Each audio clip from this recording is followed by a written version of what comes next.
Boa noite a todos nossos alunos do canal Educação da Secretaria de Educação do Estado do Piauí, alunos da terceira série do ensino médio, alunos que nos acompanham nas cidades que são atendidas e que têm aí as unidades atendidas pela sala do canal Educação, né? São Pedro, Queimada Nova, aí unidades da rede Seduc que possuem nosso sinal de TV, tá?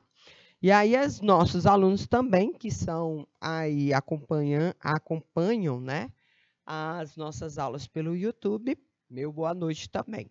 Na nossa segunda aula, nós vamos trabalhar literatura, tá? Vamos entrar aí num assunto muito interessante da nossa representação literária, né?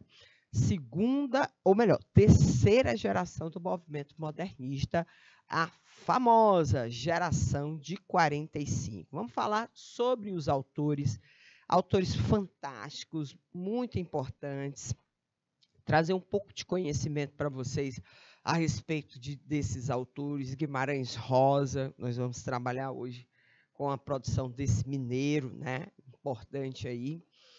Clarice Lispector, João Cabral de Melo Neto, muitos autores significativos, né, fazem parte dessa literatura brasileira da última fase do modernismo brasileiro, a famosa geração de 45, tá bom? E aí, ó, no nosso conteúdo de hoje está aqui, literatura brasileira do modernismo, a geração de 45, ficção regionalista de Guimarães Rosa.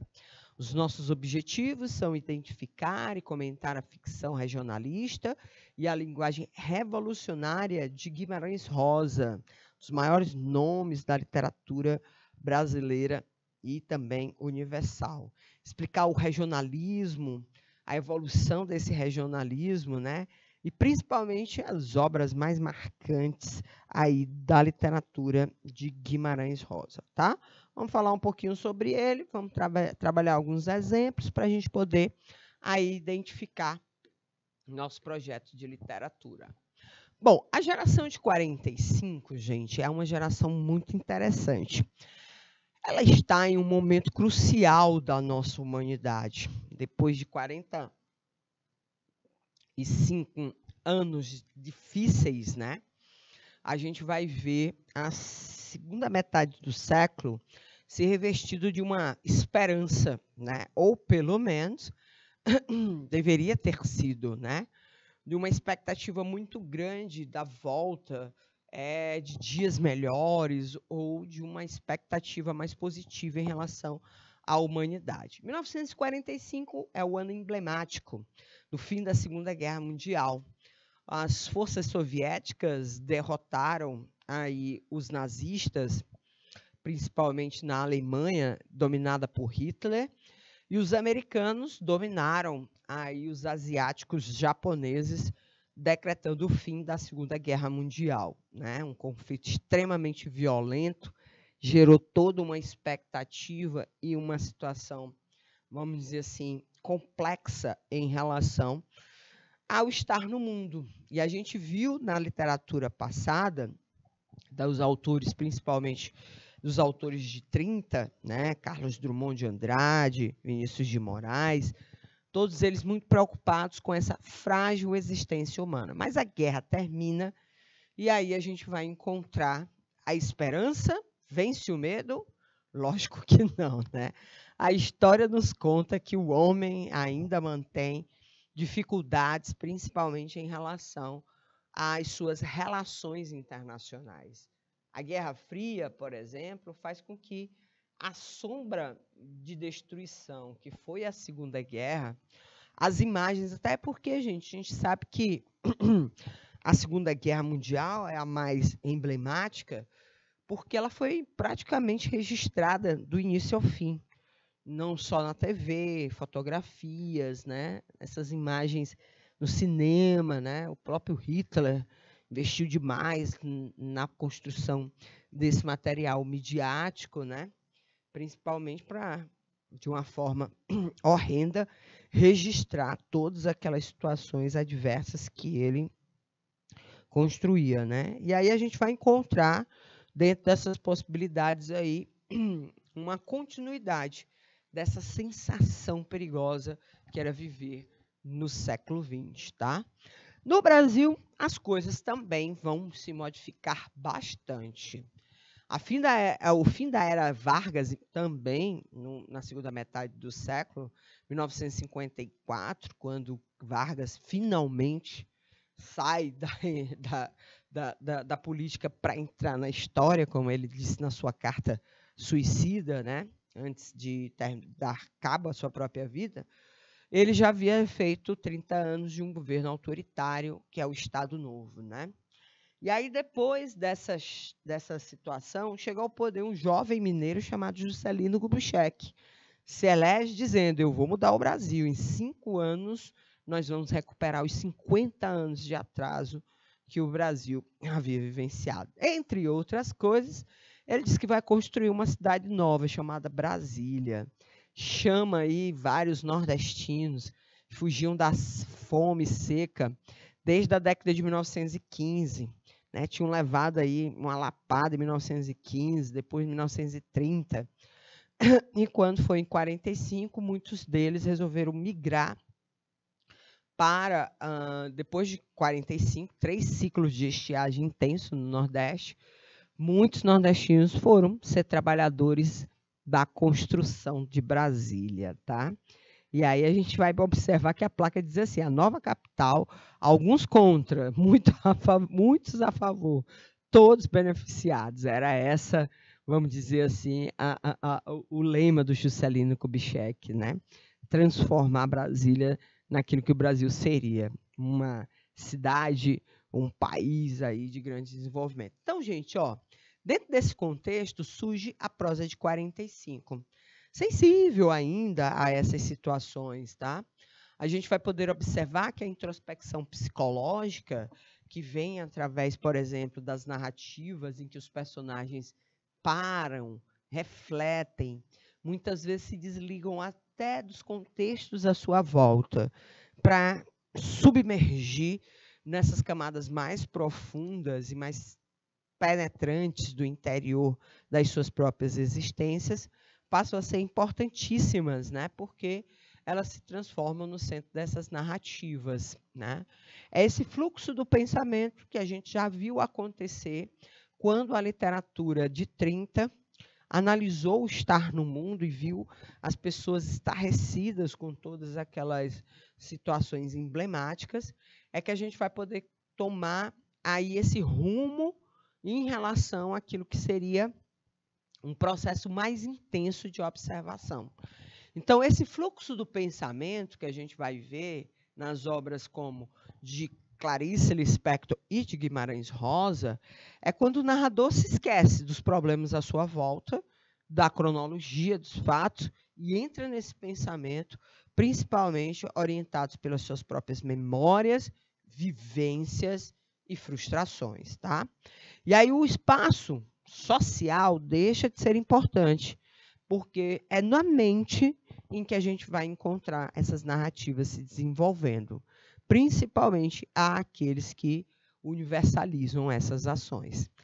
Tá aqui, gente, a base do nosso romance introspectivo, cheio de possibilidades, que os autores Clarice Lispector e Guimarães Rosa vão colocar.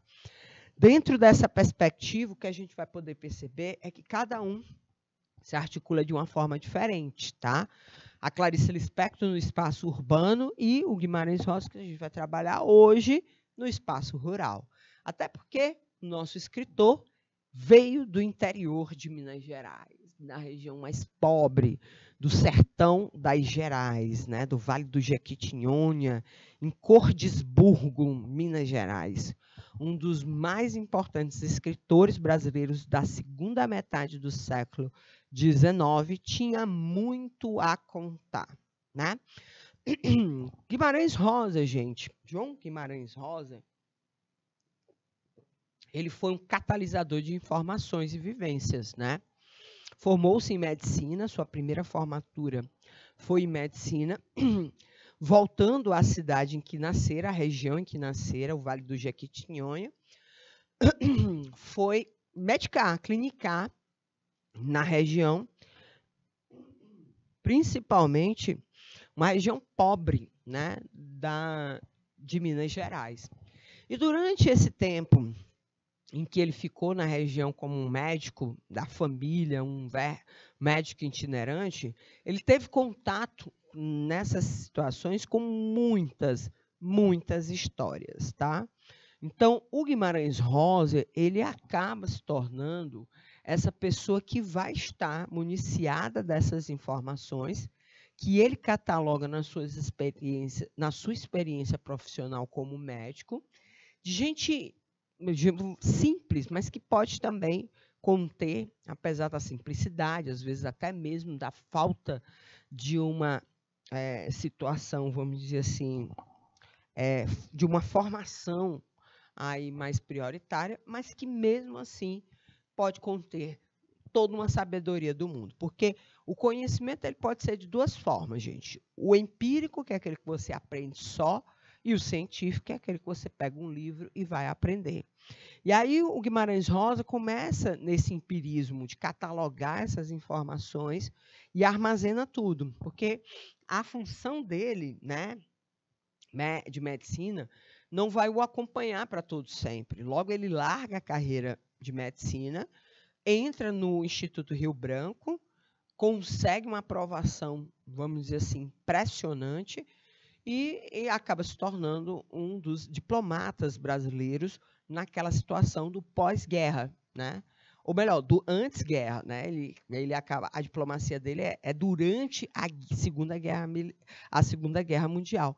E o mais interessante, gente, é que ele é diplomata na Alemanha nazista. Inclusive, consta na biografia dele que ele teve que fugir da Alemanha nazista, já que haviam descoberto as várias situações de fuga que ele havia orquestrado junto com a esposa na Embaixada Brasileira, salvando vidas de muitos, mas muitos judeus perseguidos aí por Hitler, e que, se não fosse a atuação dele, estavam naquela triste estatística de mais de 12 milhões de judeus aniquilados por esse ditador que varreu aí o que esteve presente de forma negativa na existência desse nosso mundo.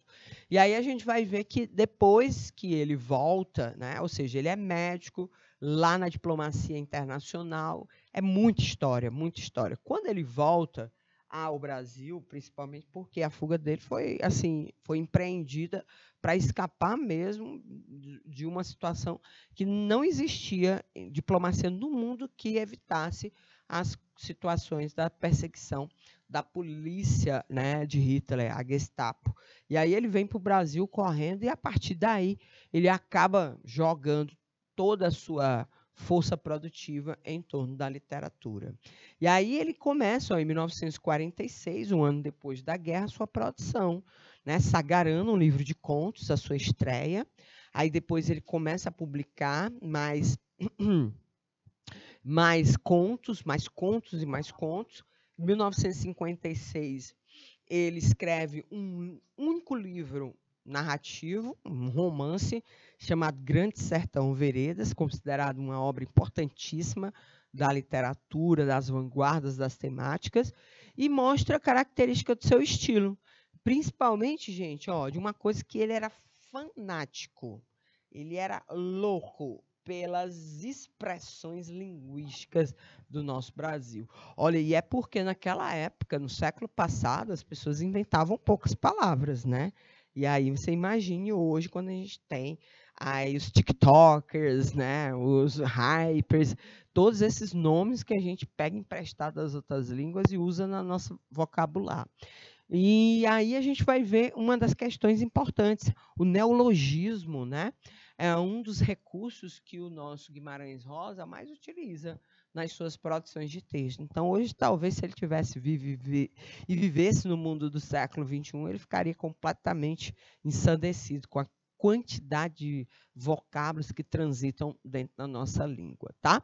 Agora, é um escritor regionalista. Na hora que ele foi colocar no papel, Sagarana, Grande Sertão Veredas, né, Primeiras Histórias, livros que ele produz ao longo da sua carreira literária, fazem com que o nosso Guimarães Rosa se transforme num autor que continua o regionalismo. Só que diferente, gente, do regionalismo de 30, ele vai buscar um regionalismo universal. Até porque, vivendo na Europa, ele também viu as atrocidades que acometiam a humanidade, né? E ele também percebeu que há uma força maligna que contrapõe com a bondade das pessoas e que existe dentro desse universo. E aí ele vai falar sobre tudo isso. Isso faz com que a gente possa encontrar um autor fantástico, tá? Inicia sua carreira, na verdade, ele inicia sua carreira em 1929, quando vence um concurso de contos pela revista Cruzeiro, uma das revistas mais importantes. Mas aí vem aquela questão, né? Ele larga a medicina, entra na diplomacia, vai embora do Brasil, porque é destacado pelo governo de Getúlio Vargas para executar as atividades de diplomacia na Alemanha da Segunda Guerra Mundial, né? O pior lugar para você passar. E aí, depois da guerra, ele volta ao Brasil e se dedica a essa situação. Um dos pontos importantes do Guimarães Rosa é a originalidade de sua técnica, que faz com que ele, junto com autores como Graciliano Ramos, né, Machado de Assis, acaba se tornando muito versátil na ficção brasileira. E aí, olha, escreve o nomezinho dele ao lado de todos esses grandes membros que do passado já haviam registrado a sua situação, tá? E aí a gente vai observar que isso tem um reflexo muito forte. Como eu disse para vocês, a medicina não deu dinheiro, né? Até porque, assim, ele gostava da medicina, mas ele gostava mais do cliente, ou melhor, do paciente, e principalmente do que o paciente carregava, sua história de vida. E essa história de vida, esse contato com essa realidade do sertão, é o tema principal de suas obras literárias, tá? Aí ele vai para a Europa, tem contato com outras culturas, outras linguagens, se transforma num dos maiores poliglotas que o Brasil tinha na segunda metade do século. Os números são loucos, né? Mais de 77 idiomas. O Guimarães Rosa conseguiu ter um conhecimento entre fluência, né, e conhecimento. São mais de 77 idiomas, né? Que ele sabia falar 77 línguas diferentes. Ele disse que mais ou menos umas 10 fluentes ele falava.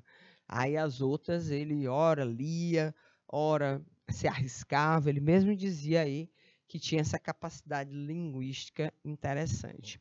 Destaca pelo tratamento dado à linguagem e principalmente ela, viu, gente? Não se esqueça. É um dos elementos mais importantes a serem trazidos aí. Neolinguístico, ou aspectos neolinguísticos, rupturas sintáticas, muita poeticidade dentro da sua produção literária, tá? Então, Guimarães Rosa é um autor com muita envergadura. As características do autor fazem com que a gente possa encontrar aí essas situações. Um dos elementos mais importantes do estilo de Guimarães Rosa são as reinvenções linguísticas, tá? São esse elemento em que ele notoriamente tinha uma fluência de poucos escritores. Como a gente viu aqui, anteriormente, além de ser um grande poliglota, ele foi um dos grandes pesquisadores da língua. Polímato. Um outro polímato que a gente conhece na história da literatura é o Mário de Andrade, que na década de 1920, 30, né, era também um grande pesquisador das etimologias da nossa palavra. E aqui o Guimarães Rosa tem uma versatilidade muito forte. Então, um dos pontos mais lembrados nos vestibulares dele é a sua capacidade de reinvenção linguística. E vem, gente, sem nenhuma dúvida, de toda essa vivência literária, ou dentro dessa vivência literária, não, dessa vivência pessoal, e aí de pesquisa que ele vai executar. Utiliza palavras em desuso, transforma construções sintáticas, valoriza termos principalmente coloquiais e regionais. É um dos aspectos mais importantes aí da produção de Guimarães Rosa. Cria novas palavras, usa de estrangeirismos, já que 77 idiomas ele tinha bala na agulha aí para poder utilizar essas palavras estrangeiras aqui no nosso país. Gosta muito de uma linguagem figurada, principalmente, gente, colocando à sua disposição para você, leitor, aliterações, metáforas, um tom lírico, né? E aí a gente vai poder perceber que é de fato aquilo que os modernistas gostam. Experimentações. Espera aí, deixa eu escrever aqui melhorzinho, que está muito feio.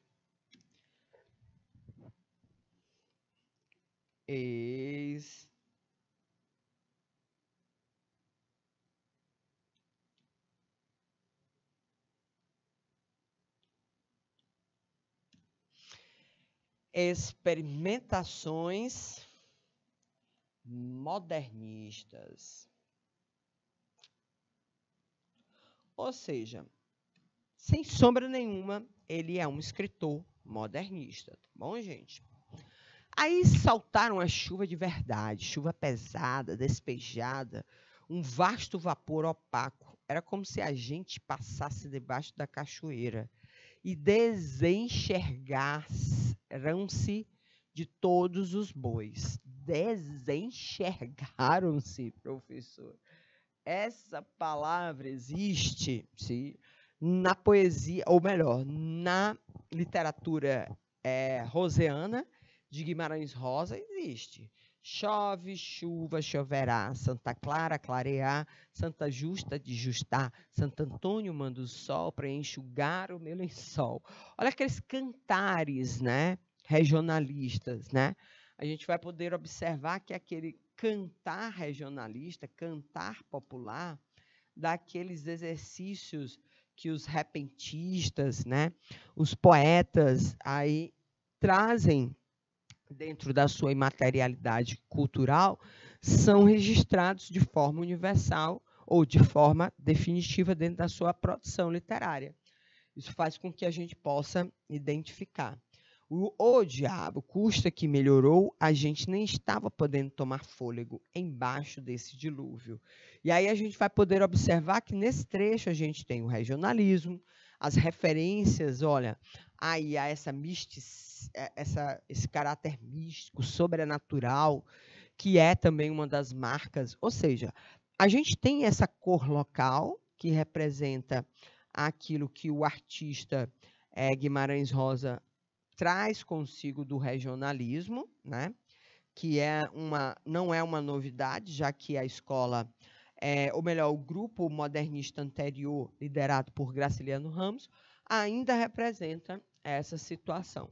E aí a gente vai encontrar esse regionalismo universal.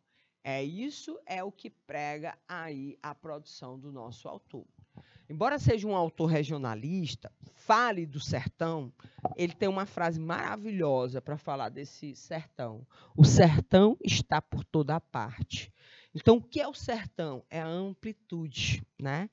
É um espaço maior do que aquele aspecto, vamos dizer assim, regional.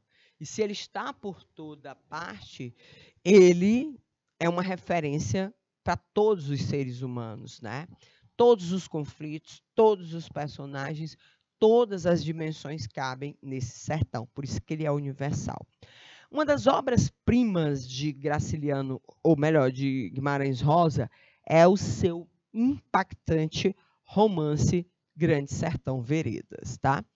O Grande Sertão Veredas é considerado um dos melhores romances da literatura nacional. Foi o único livro que ele escreveu. Ele gostava mais de escrever contos, né, e principalmente crônicas, do que necessariamente romances. Ele se dizia muito cheio de histórias, num baú, um universo cheio de informações. E ele acreditava que o romance, por si só, era muito pequeno, mas mesmo assim, ele ainda construiu uma narrativa cheia de possibilidades, de acréscimos, porque você começa a história criando essas narrativas que paralelamente acontecem, mas que chega um momento em que elas convergem e aí eles acabam se tornando portadores dessas universalidades. A obra inteira é um monólogo. O protagonista, Riobaldo, uma das metáforas que mais o Graciliano, o Guimarães Rosa gosta, é a metáfora do rio. O rio é como a mente. Tem a parte profunda e as margens. Às vezes você só consegue ver as margens, que é algo superficial, que não tem ali muitas vezes tem uma clareza que pode até esconder algo muito mais forte, que é o turbilhão de informações que você tem dentro da sua mente. E aí esse Riobaldo, ou seja, esse rio, mostra, através da sua narrativa, aquilo que seria a sua trajetória. Ele é um ex-chefe de um bando de jagunços, faz-se alusão àquele período do cangaço, e agora é um fazendeiro velho e cansado, desmotivado e principalmente desesperançoso em relação àquilo que seria a sua existência. Em suas reflexões circulam os mistérios da vida e principalmente da existência humana. Um desses mistérios está em relação ao amor, né? E é o amor de quem, gente? Ó, o Riobaldo trata de uma situação em que a gente vai encontrar dois personagens, o protagonista, Riobaldo, e um jovem a quem a gente passa a narrativa todinha chamando de Diadorim, tá? Então,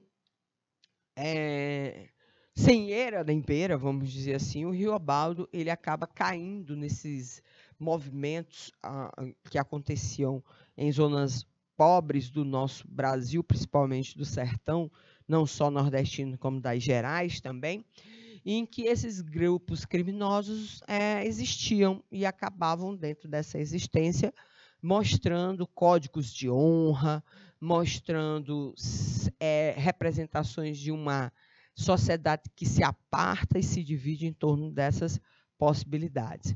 E aí a gente vai encontrar dois grupos, né, de criminosos que acabam aceitando essas pessoas como o Riobaldo, que não tem nada, que não tem família, que não tem referencial, para se tornar parte desse bando. O bando da qual pertence o Riobaldo tem o seu chefe assassinado por um opositor.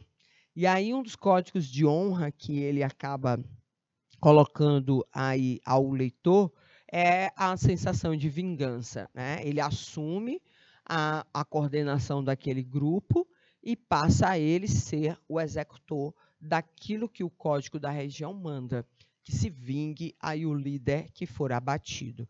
E aí isso faz com que a narrativa ela seja conduzida por uma viagem incessante que o Riobaldo faz para encontrar o Diógenes, que é o seu opositor, e finalmente, ou melhor, o Diógenes não, o Joca Ramiro, né? Ou melhor, o Diógenes, que é o malfeitor que havia assassinado Joca Ramiro, o antigo líder daquele bando. E aí ele junta várias pessoas em torno desse ideal de vingança. E uma dessas pessoas era um jovem jagunço chamado Diadorim, que também tinha a mesma raiva, que também queria a mesma sede de vingança. E a convivência desse grupo, gente, né, desses dois homens, né, ou duas pessoas identificadas como homem, e aí a gente vê a universalidade, gente, e como eu gosto muito do Guimarães Rosa, porque assim, eu não sei se ele tinha essa visão profética, né? Mas aqui um dos temas que a gente vai discutir aqui é a identidade de gênero, né? As questões da transexualidade, que muitas vezes ainda são extremamente aí rejeitadas através de ideias preconceituosas.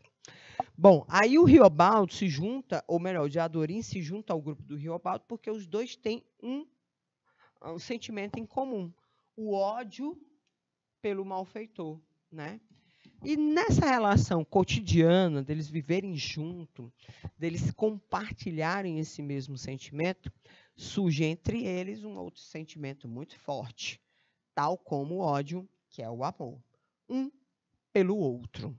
Aí vem a grande questão do preconceito, né? Ah, mas dois homens, professora, não pode haver um processo de relacionamento entre dois homens, principalmente no sertão. E aí, gente, olha, o que une os dois, o ódio e o amor, passa a ser todo um processo de reflexão que o Guimarães Rosa vai mostrar.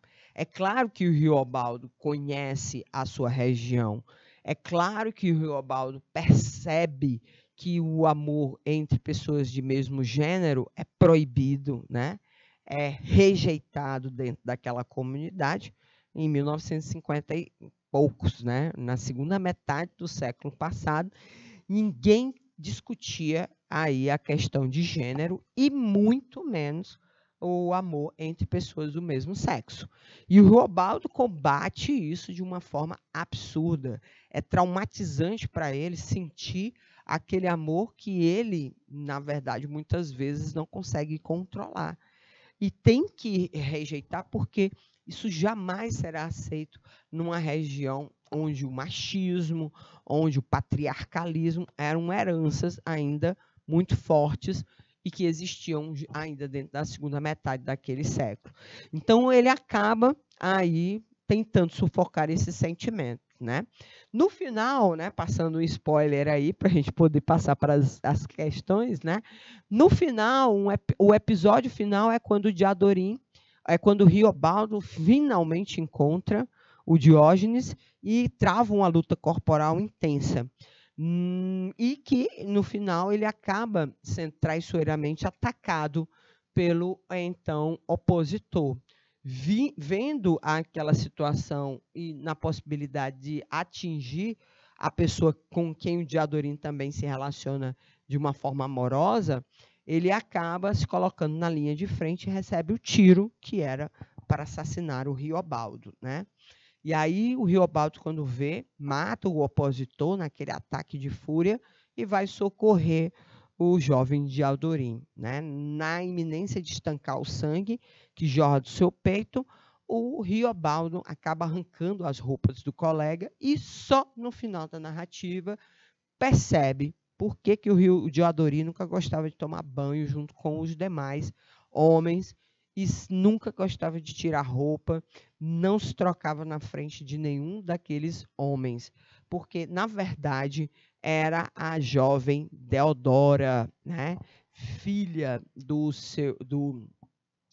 antigo líder daquele bando, que havia resguardado a identidade da família para escapar das perseguições dos inimigos, tá? E aí, quando a família é chacinada, ela era a única que havia escapado. E aí, para poder entrar no meio daquela sociedade de jagunços, de cangaceiros, ela esconde a sua identidade de gênero feminina numa identidade de gênero masculina. E aí, gente, ó, tem questões muito interessantes que se trabalham hoje as possibilidades de redações falarem sobre identidades de gênero, transfobia, né, esse preconceito em relação às pessoas transgêneros, né? Tem uma situação que você pode jogar a obra aí do Grande Sertão Veredas como uma obra pioneira, né, em falar de questões sobre identidade de gênero, transexualidade e principalmente homoafetividade, né, que seria aquilo que é combatido pelo Riobaldo.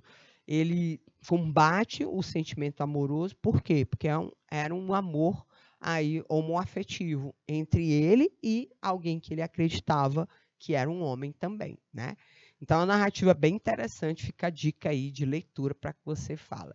Tem os contos Sagarana, que são muito lembrados também nos vestibulares, trechos dele, né? E às vezes até propostas narrativas bem interessantes, tá bom?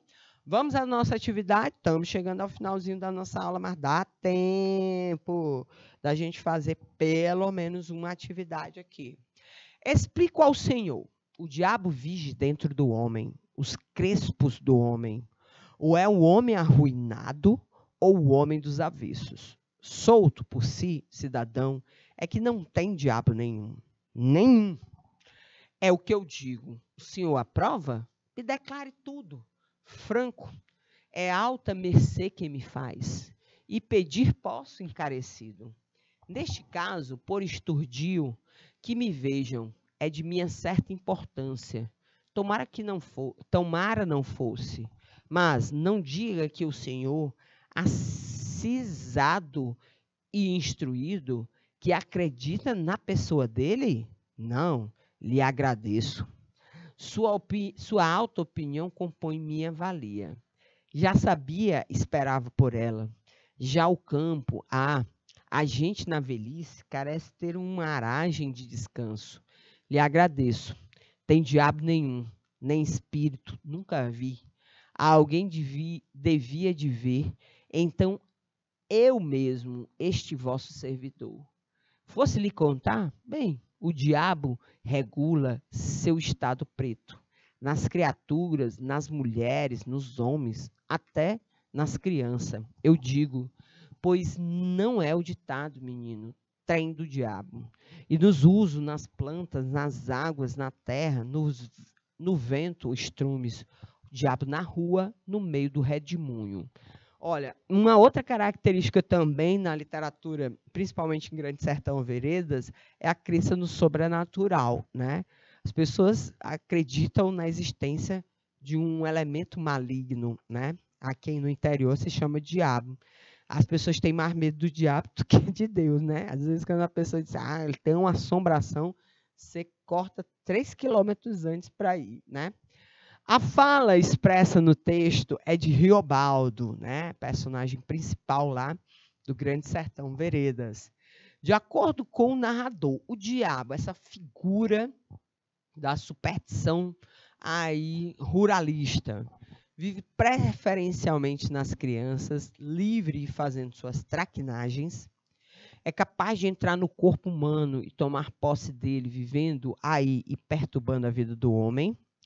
Só existe na mente das pessoas que nele acreditam, perturbando-as mesmo sem existir concretamente. Não existe como uma entidade autônoma, mas reflete os piores estados emocionais do ser humano. É uma condição humana e não está relacionada com as coisas da natureza. Olha, gente, veja bem. Explico ao senhor, o diabo vige dentro do homem, os crespos do homem, ou é o homem arruinado ou o homem dos avessos. Solto por si, cidadão é que não tem diabo. Solto por si, cidadão é que não tem diabo nenhum. Nenhum é o que eu digo. Se o aprova, me declare tudo, franco. É alta mercê que me faz. Ou seja, ele vai dialogando com a pessoa e mostrando a opinião dele sobre a existência ou não do diabo, tá?